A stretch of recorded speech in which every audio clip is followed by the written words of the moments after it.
نبی پاک صلی اللہ علیہ وسلم کی حدیث ہے مسلم میں طبرانی میں، حضور نے فرمایا آؤ میں تمہیں پچھلے زمانے کے ایک ایماندار نوخیز ولی اللہ کی بات سناؤں۔ پچھلے زمانے حضور نے فرمایا پچھلے زمانے میں ایک بادشاہ جادو کے زور پہ حکومت کرتا تھا۔ جب وہ ایک جادوگر اس نے رکھا ہوا تھا تو جادوگر اس کو جادو بتاتا، وہ جادو کے زور پر حکومت کرتا۔ جادوگر بوڑھا ہو گیا تو کہنے لگا بادشاہ کوئی نوجوان میرے پاس بھیج دے، اب میں بوڑھا ہو گیا ہوں، میرا پتہ کوئی نہیں کب مر جاؤں۔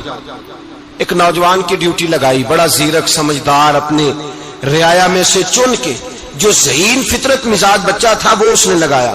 اللہ کے محبوب علیہ الصلوۃ والسلام فرماتے ہیں بچہ جادو سیکھنے لگا، وقت گزرنے لگا۔ بچہ جب جادو سیکھنے جاتا تو رستے میں ایک راہب بھی تھا جو انجیل جانتا تھا، وہ اللہ اللہ سکھاتا، لوگوں کو حضرت عیسیٰ علیہ السلام کی تعلیمات سے آگاہ کرتا۔ اس نے دیکھا کہ یہاں بھی لوگ اکٹھے ہیں تو وہ بچہ اس راہب کے پاس بھی اٹھنے بیٹھنے لگا۔ اب جب اس کے ساتھ اس کی گفتگو بڑھنے لگی تو اس کو باتوں میں لذت آنے لگی۔ اس نے راہب نے پوچھا کہ تو کون ہے اور کس طرح سے آیا ہے، کیا تیرا معاملہ ہے؟ اس نے کہا جی میں جادو سیکھنے جاتا ہوں، آپ کی باتیں مجھے بڑی اچھی لگتی ہیں۔ اس نے کہا دین سیکھ، جادو سیکھنے والے کافر ہو جاتے ہیں، قرآن و حدیث سیکھنے والوں کو اللہ کامل ایمان عطا فرماتا ہے۔ فرمایا یہ سیکھ۔ بچہ بیٹھنے لگا، اس کے پاس آنے لگا، باتیں دل میں گھر کرنے لگی۔ ایک وقت آیا کہ مسلمان ہو گیا، اور مسلمان کیسے ہوا؟ بچہ کہتا ہے میں تجربہ کر کے ہوا۔ اب میں تھوڑا سا وقت جادوگر کے پاس بھی جاتا اور باقی سارا وقت وہاں بیٹھتا۔ میں ایک دن جا رہا تھا تو رستے میں اژدہا تھا، بہت بڑا سانپ تھا، رستہ روک کے کھڑا تھا۔ یہ حضور نے بیان کی حدیث۔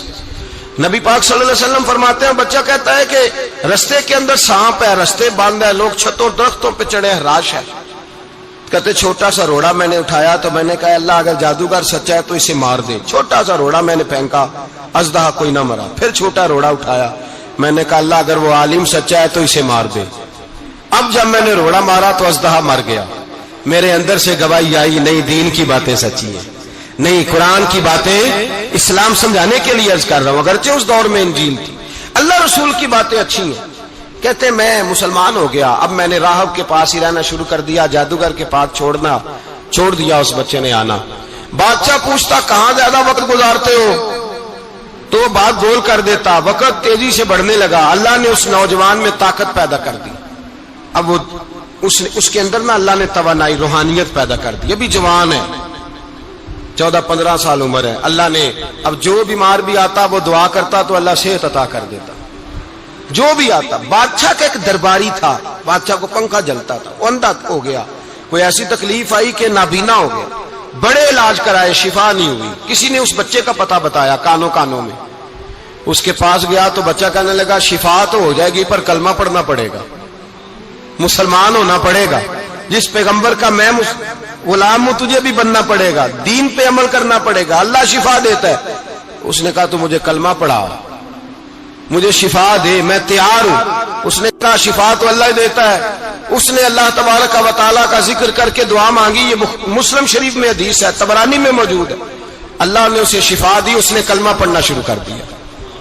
یہاں ایک نقطہ لکھا ہے ہمارے علماء نے، کہتے ہیں جب اللہ ولایت عطا کرتا ہے نا تو یہ سفید بالوں والے کا حصہ نہیں ہوتی۔ اگر جوانی میں کوئی آدمی توبہ کر کے تصوف کے راستے پہ چلتا ہے تو سب سے زیادہ ولایت اللہ اسے عطا فرماتا ہے، سب سے زیادہ ولایت اس کے پاس ہوتی ہے۔ ابھی اس کے بال کالے ہیں، چڑھتی جوانی ہے، دعا کی تو اللہ نے، اور حدیث پاک میں موجود ہے کوڑے آتے تو شفا یاب ہو جاتے، اندھے آتے تو شفا یاب، برس والے آتے تو اللہ سے دے، جوان ہے۔ بادشاہ کے پاس وہ واپس گیا، وہ جو آدمی جس کی آنکھیں ٹھیک ہوئی تھی۔ بادشاہ نے پوچھا کہ کیسے شفا ملی؟ تو کہنے لگا میرے رب نے شفا دی ہے۔ بادشاہ سجدے کراتا تھا، اپنے آپ کو منواتا تھا معاذ اللہ، کہنے لگا میرے علاوہ کون رب ہے؟ اس نے کہا وہی رب ہے جس نے تجھے پیدا کیا ہے، اور وہی رب ہے جس نے مجھے اندھے کو آنکھیں دی ہیں، وہی ہے میرا مالک۔ کہا اچھا تو مجھے نہیں مانتا؟ کہا نہیں میں اپنے رب کو مانتا ہوں۔ بادشاہ نے اسے سزا دی، ستایا، اس نے بچے کا پتہ بتایا، پھر بچے کو بلا کے ستایا تو اس راہب کا پتہ بتایا، راہب بھی قتل ہو گیا، نابینا بھی قتل ہو گیا۔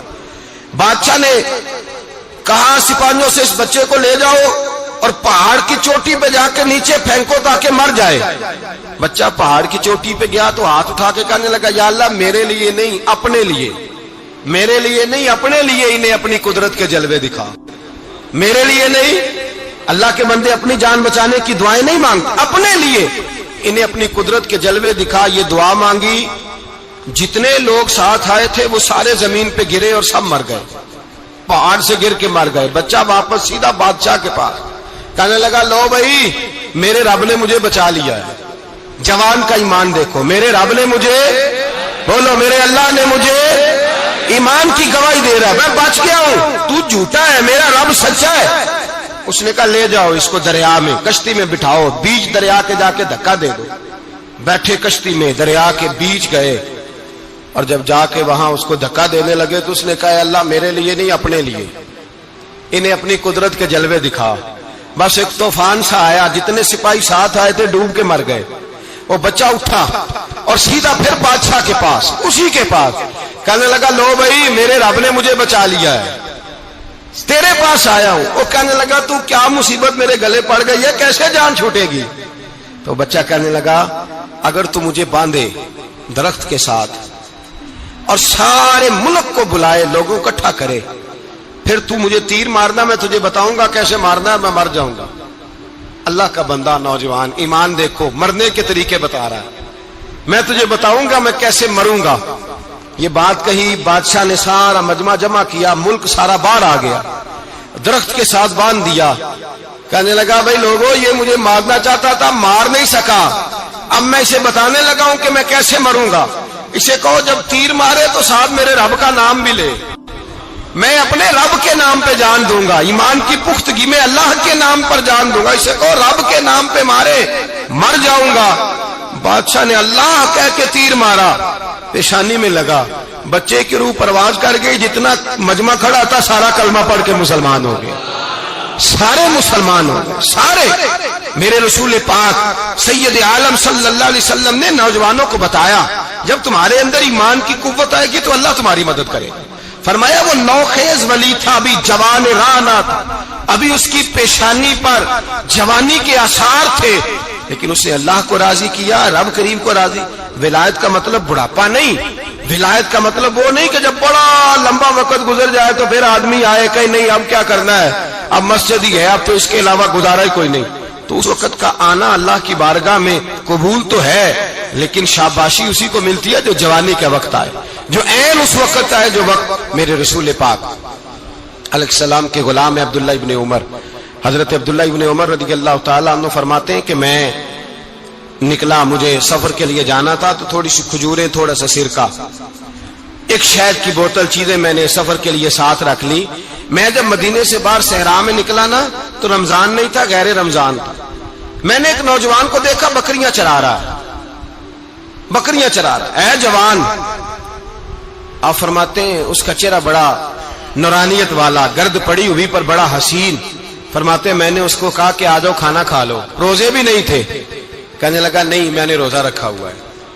فرماتے ہیں میں نے کہا پتہ کروں کہ نیرا نیک ہی ہے کہ پرہیزگار بھی ہے.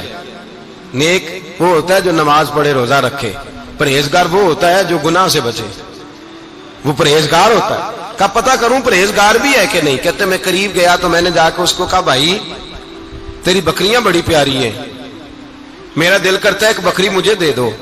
کہتے وہ جوان، غربت بھی، پریشانی بھی، پر دامان توکل کی یہ خوبی ہے کہ اس پر پابند لگے ہوتے ہیں، دھبے نہیں ہوتے. غربت ہے. کہا جناب ایک بکری دے دو. آنے لگا جناب بکریاں میری نہیں، بکریوں کا مالک کوئی اور ہے. کہتے میں نے آزمانے کے لیے کہا کہ بکریوں کے مالک کو کہنا ایک بکری بھیڑیا لے گیا ہے، کہہ دینا بھیڑیا لے گیا ہے. تو کہتے اس نے میری طرف دیکھا، گرد سے اس کے بال اٹے ہوئے، آنکھوں میں روشنی، چہرے پہ اطمینان، لب و لہجے میں ایمان کی طاقت. نوجوان کہنے لگا حضور بکریوں کے مالک کو تو کہہ دوں گا بھیڑیا لے گیا ہے، جب عرش کا مالک پوچھے گا تو کیا جواب دوں گا، اللہ کو کیا جواب دوں گا. کہتے ہیں میں کانپنے لگا اس کی بات سن کے. واپس آیا، جو کام نکلا تھا وہ چھوڑا، واپس لوٹ آیا. میں نے پتا کیا کس کا غلام ہے، پتا چلا فلاں آدمی کا ہے. کہتے میں نے پہلے غلام خریدا، پھر پتا کیا تیرے پاس بکریاں کتنی ہیں، اس نے کہا 400. کہتے میں نے مالک سے ساری بکریاں خریدی، پھر غلام کو بلایا. پھر وہ بکریاں تحفے میں دی، تحفے میں کہنے لگا حضور یہ سارا کچھ مجھے کیسے ملا؟ میں نے کہا تیرا ایمان بڑا پختہ تھا تو میرے رب نے تجھے انعام عطا فرمایا ہے۔